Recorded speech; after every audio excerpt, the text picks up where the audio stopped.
My name's Lib, and I have a deep, passionate love for the 2001 film A Knight's Tale.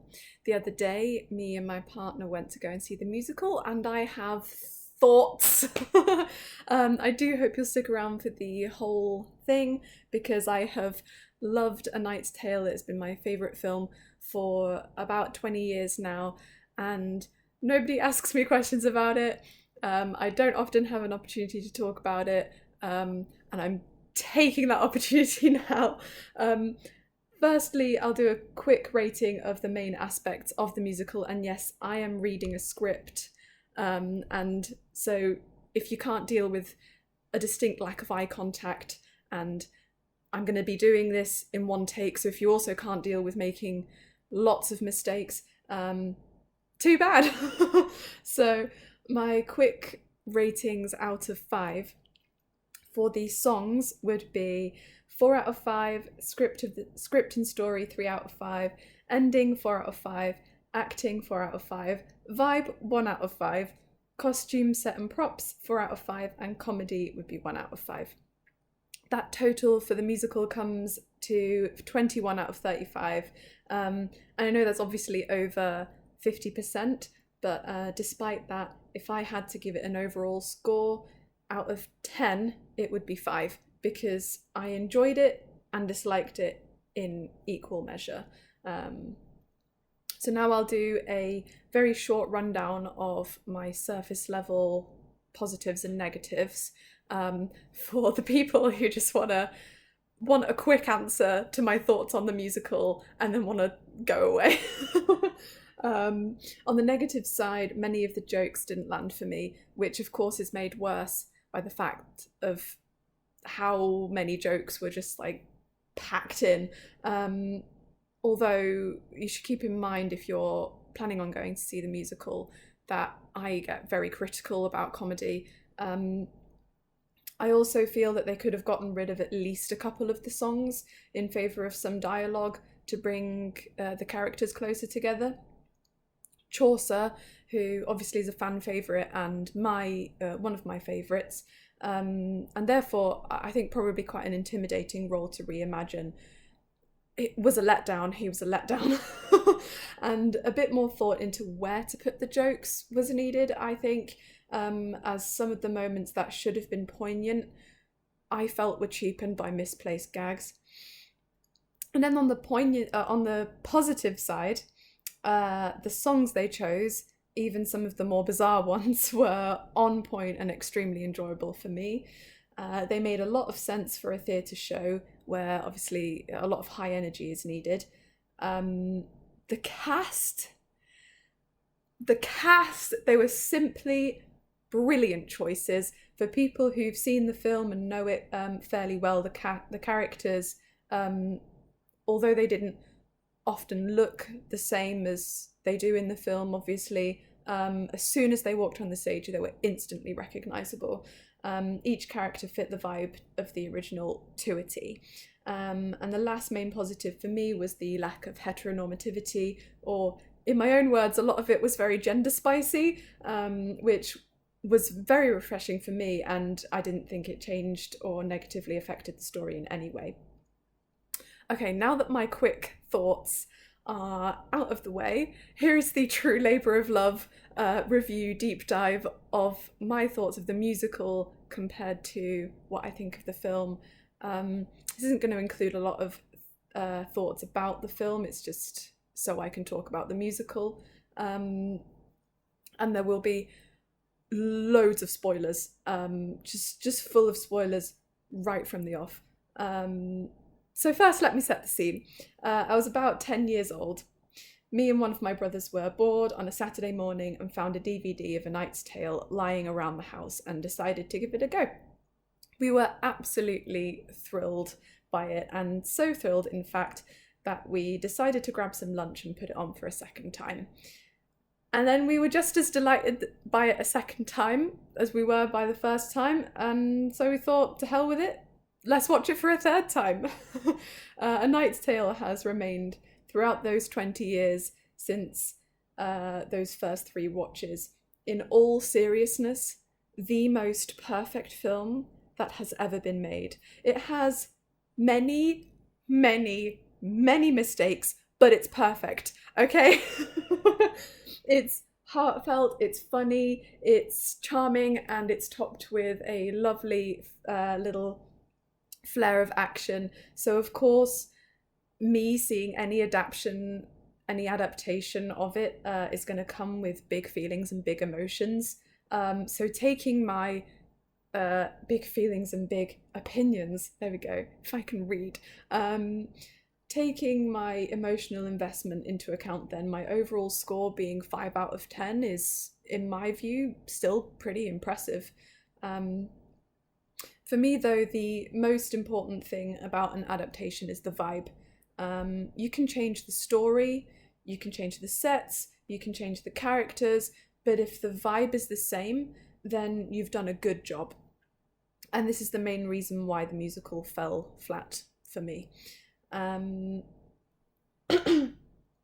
My interpretation of the original is that it's equal parts comedy, romance, and action, with the theme being the 3 different types of love: romantic, platonic, and familial. Beyond its stupidity and silliness, A Knight's Tale has heart, and William's easy love for everyone is endearing, and the friendships formed between all of the characters in the story feel real and earned. The musical, however, was just comedy, which for me was a major disappointment. And here's where big spoilers come in. First and foremost, I felt that most of the changes made to William and Jocelyn's storyline weakens their relationship.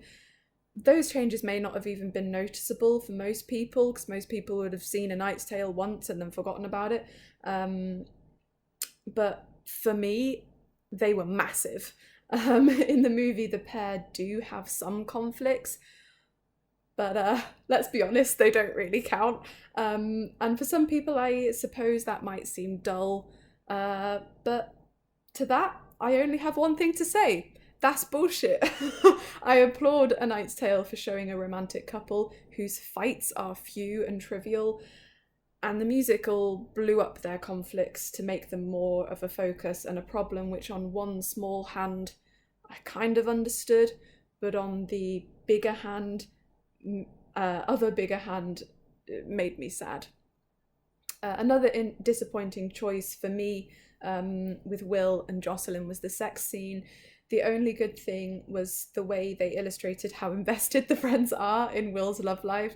Having Watt and Roland outside the tent was funny, and more hilariously, Kate and Chaucer hiding inside the tent was a great moment for me. However, the whole scene is predominantly a goofy gag in the musical, which cheapened a key part of the romantic storyline. I love A Knight's Tale for embracing its silliness, but I also love it for navigating the themes of love with the utmost care. And it did upset me a little bit that the musical chose to litter the moments like this with jokes. For the supporting cast, the focus on songs over dialogue took time away from them to form firm friendships, so their close bond as a group towards the end of the musical felt unearned for me. On top of this, I felt that the charm in the platonic relationships was completely bulldozed in favour of mostly unfunny banter. 2 of my favourite relationships in the movie aren't even there, because Jocelyn's lady in waiting, Christiana, is just missing.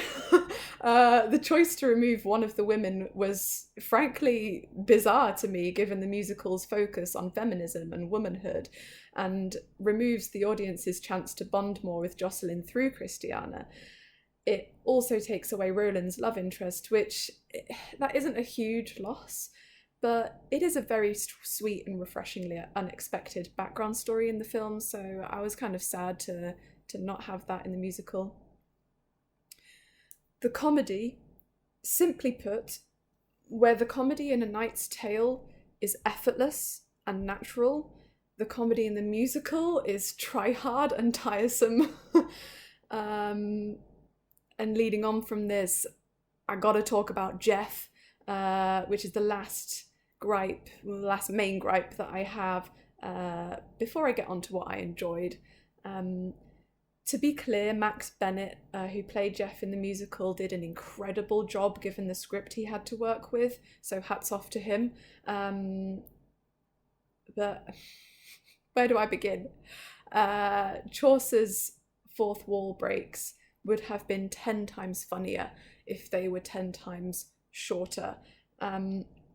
If you don't know that The Knight's Tale is a story within the Canterbury Tales, written by a real author, Geoffrey Chaucer, in the Middle Ages. If you didn't know that already, then you're not going to know that by watching A Knight's Tale, and I think that's fantastic.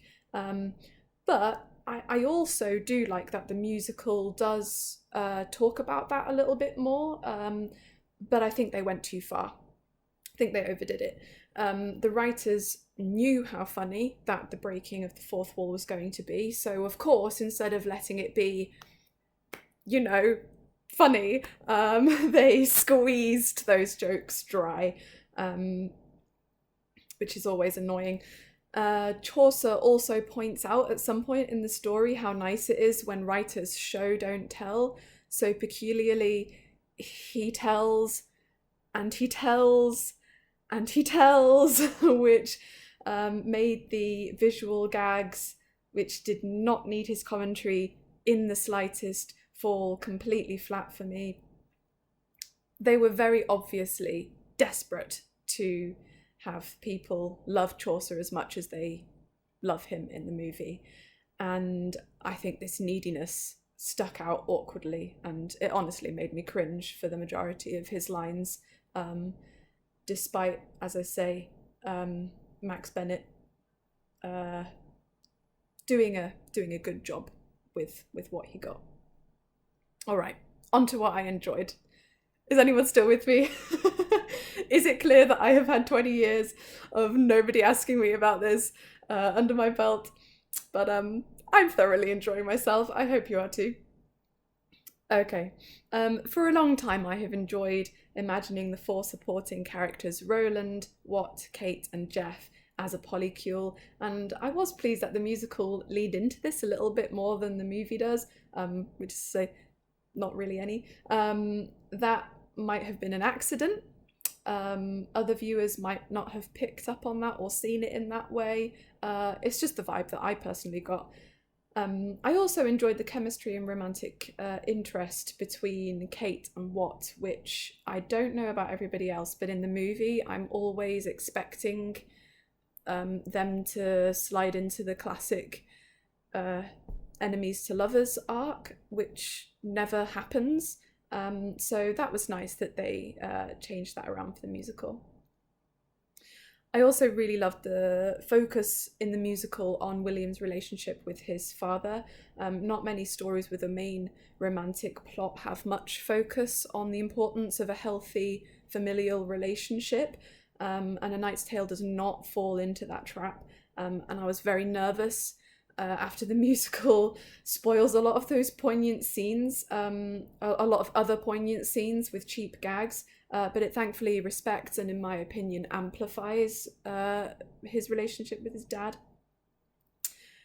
The costumes in the film, I have such a fondness for Jocelyn's wardrobe, which I know divides audiences quite a bit.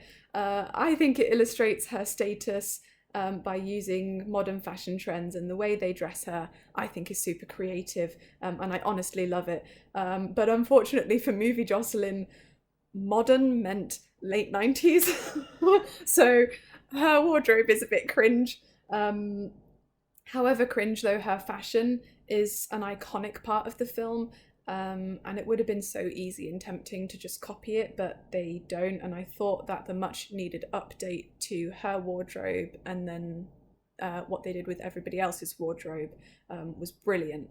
And I also loved the way that the costumes had a very clear running theme, but at the same time each costume reflected the character's individual style. I also found the characters to be spot on, as I said. Even Chaucer despite my dislike of his comedy. What Jocelyn and Roland have some very distinct differences to the looks of the original characters, and while I anticipate some people calling it overly woke casting, I just appreciated that they were cast based on the things that matter most about the characters in A Knight's Tale. I'd like to give you an example by comparing the casting of Watt in the movie versus the musical to the casting of Scuttle in the animation of The Little Mermaid versus the live action of The Little Mermaid. So both Watt and Scuttle were originally portrayed by men, and both were reimagined by women.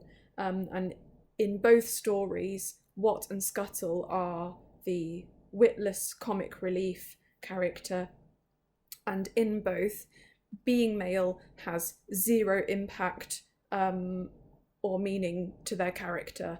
In the musical of A Knight's Tale, Watt being portrayed by a woman, Ava Scott, did not change anything about Watt as a character, because Ava was able to portray the character extremely well, and her being a woman has little or nothing to do with it. However, the Little Mermaid live action, Scuttle being portrayed by Awkwafina, if that's how you pronounce her name, for me impacted greatly on Scuttle's character. Again, not because Awkwafina is a woman, but because, for me at least, she didn't do the character justice. Similarly, Jocelyn and Roland's race in the film has no impact on their characters in any way in this particular story. So them being portrayed by Misha Turner and Emil Ruddock, who are different, have different heritage, etc., to the original actors, was amazing, because they did an amazing job. So I think it's brilliant that these recasts diversified the main crew. But I think it's also important that this didn't come at the detriment to the characters or the story in any way, is what I'm trying to say. Apart from that, the characters, as I say, even though a lot of them looked very different, at the same time, as I said at the start, they were instantly recognizable. Like, as soon as Jocelyn walked onto the stage, I leant over to my partner and I was like, oh, I guess that's Jocelyn. And he was like, yeah. And they were all, I think, beautifully reimagined, and for the most part, bags of fun. A notable performance for me was Count Adamar, played by Oliver Thompson. I had no idea who Oliver Thompson was, and apparently that's unusual, because looking at the Instagram comments of the promotion of the musical, it seemed that a lot of viewers came to see the musical specifically to see him, and I can 100% see why now that I've seen the musical. Movie Adamar and musical Adamar are two very different flavours of villain, but the vibe of the character is kept the same. Movie Adamar is just horrid. He's an unlikable arse, which I respect and enjoy for a villain. However, musical Adamar harks more back to the Renaissance Disney's campy villains. And it's so much fun. His jokes landed for me every single time, and his voice was just delightful and brilliant. Onto the songs. There are a staggering 24 songs featured in this musical, which is too many, that's too much. But this is the part where I talk about what I like. So despite there being too much, I do love the song choices in this. And it's clear that the cast also had a lot of fun singing them too, which is always a joy to see. My highlights, obviously major spoilers if you don't want to know the songs in advance of watching the musical, were Adamar's I Am the One and Only, Prince Edward singing Welcome to the Jungle, and William singing Mr. Brightside, which was bizarre and yet at the same time oddly fitting.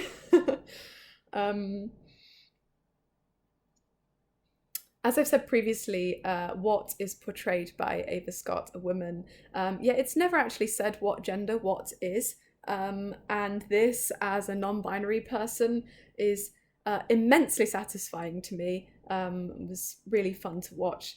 It's made all the more confusing by what's "I'm daddy" line, which was unfortunately ruined by the repetition of the line in a later scene, but nonetheless, it was extremely enjoyable the first time around. In general, the main cast and crew are portrayed, to me at least, and I was talking about it with my partner, and he agreed, in a vaguely gender neutral way, with the exception of Jocelyn, which I liked because femininity is quite an important aspect of her expression, which is absolutely fine for me as well. But I do think it's really great that the way characters across stories now, across the board, is getting a lot more diverse. The way they express their gender, sorry, is getting a lot more diverse. And for me, this is also an important part of the original film. I think that's highlighted by the interaction between Roland and Kate, where he asks, "Are you a woman or a blacksmith?" And she answers, "Sometimes I'm both." Such a simple, genius line. And for me, it's also highlighted too in the fact that Roland is very talented at sewing, and that he portrays a very generally motherly nature in the group. Oh yeah, I wanted to mention the dancing in this show, which was genuinely beautiful at times, and then all the other times, it's just amazing. Unfortunately, I know next to nothing about dancing, so I can't really go into it very much. I just really enjoyed it. And last but not least, I did want to shout out the inclusion of Chaucer's deleted scene at the end. The director of A Knight's Tale, Helgeland, didn't include Chaucer's speech in the film because he felt it took away from Prince Edward coming to William's rescue. Maybe it would, I don't know. It still makes me sad that it was cut though, and I really like that the musical includes the speech, or like a version of it. It was simply delightful, and I liked that it allowed each and every character to yet again come in clutch for Will, because the other characters are included in the speech as well, which is a little change from the deleted scene. I like that because in the film, Will doesn't beat Adamar because he's a talented jouster. He's very brave, which helps, but he beats Adamar because his friends support him. It's even Edward says, "Your men love you." If that was the only thing, that would be enough. So I loved that deleted speech by Chaucer, and I love that it was changed in the musical to be included, and changed to have his friends chime in as well. In general, going to see this musical, despite what I didn't like about it, has only served to make the flame of my love for this story burn all the brighter. I'm planning a future cosplay. I'm going to watch it even more than I used to, which is saying something. And the thoughts that I had about the musical have highlighted what I like most about the film, which really, at the end of the day, that's all I can ask for. Throughout writing this script, I was reminded time and time again of Bo Burnham's "Can Anyone Shut Up" monologue from his special Inside, which you should watch if you haven't. Mainly asking myself the question, does anyone really need me to go on a deep dive about this? But after doing a little bit of research, I only found 2 other deep dives about A Knight's Tale, which I have watched and have watched multiple times. I love them. But I think it's a real shame, honestly. I think this movie deserves more love than that, and I'll probably be revisiting it myself, because obviously this was more about the musical and not about the movie. Everyone I've spoken to who has watched A Knight's Tale has loved it. I've not met a single person who has watched it and not liked it. But they've also kind of forgotten that it exists, which is fair enough, honestly, because 2001 was a huge year for film. Notably, the first Lord of the Rings came out, along with the first Harry Potter, the first Shrek, the first Ocean's 11, the first Fast and the Furious, and the first Bridget Jones's Diary. Many other classics as well, but the reason I named those in particular is because all of them went on to be hugely successful franchises. So yeah, it's fair enough that people have forgotten A Knight's Tale. And I've seen and enjoyed the majority of the films that came out in 2001. And I love the other more typical choices that people have for their favourite movies and the atypical choices that people have for their favourite movie. Obviously, I disagree with all of them because my favourite movie is A Knight's Tale. Can you tell? It's not like I've said it at all in this whole video. And you can think about A Knight's Tale a lot and get emotional about it like I can, but that's not the main it's not the main goal of the film. The main purpose is to get you out of your head and to get you to have a bit of fun. And I wish that silly, stupid films like that were given more credit than they are often given for achieving that goal.